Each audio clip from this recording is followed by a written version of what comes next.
नमस्कार। मध्य प्रदेश और बिहार समेत 7 राज्यों की 13 सीटों पर हुए विधानसभा उपचुनाव के नतीजे शनिवार को आ गए। इनमें से इंडिया गठबंधन ने 10 सीट और एनडीए ने मात्र 2 सीटें जीती हैं। सभी सीटों पर 10 जुलाई को वोटिंग हुई थी। कांग्रेस ने 4 सीट, टीएमसी ने 4 सीट, आम आदमी पार्टी और डीएमके ने 1 सीट, वहीं भारतीय जनता पार्टी मात्र 2 सीट जीत पाई है और 1 सीट निर्दलीय को विजय प्राप्त हुई है। हिमाचल प्रदेश की 3 सीटों पर उपचुनाव हुआ था। उत्तराखंड की 2 सीटों पर उपचुनाव हुआ था। पश्चिम बंगाल की 4 सीटों पर उपचुनाव हुआ था। पंजाब की 1 सीट पर उपचुनाव हुआ था। तमिलनाडु, बिहार और मध्य प्रदेश की भी एक एक सीट पर उपचुनाव हुआ था। तो क्या अब बीजेपी का डाउनफॉल शुरू हो चुका है?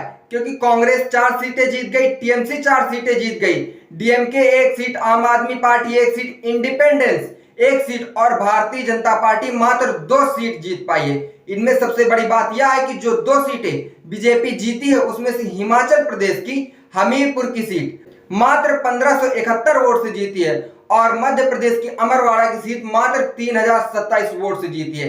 इस हिसाब से देखा जाए तो बीजेपी के लिए आने वाला विधानसभा चुनाव बहुत ही मुश्किल होने वाले हैं। बीजेपी वाले 13 जगह लड़े और उनमें से 11 जगह हार गए।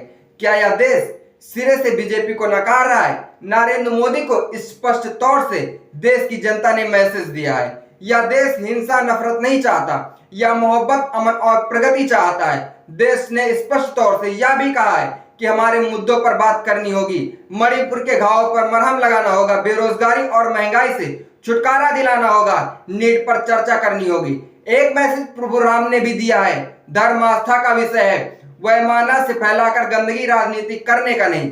श्री राम के अयोध्या और उनसे जुड़े सीतापुर, बस्ती, चित्रकूट, प्रयागराज, सुल्तानपुर, नासिक, कोप्पल, रामटेक, रामेश्वरम के बाद अब बीजेपी बद्रीनाथ भी हार गई है।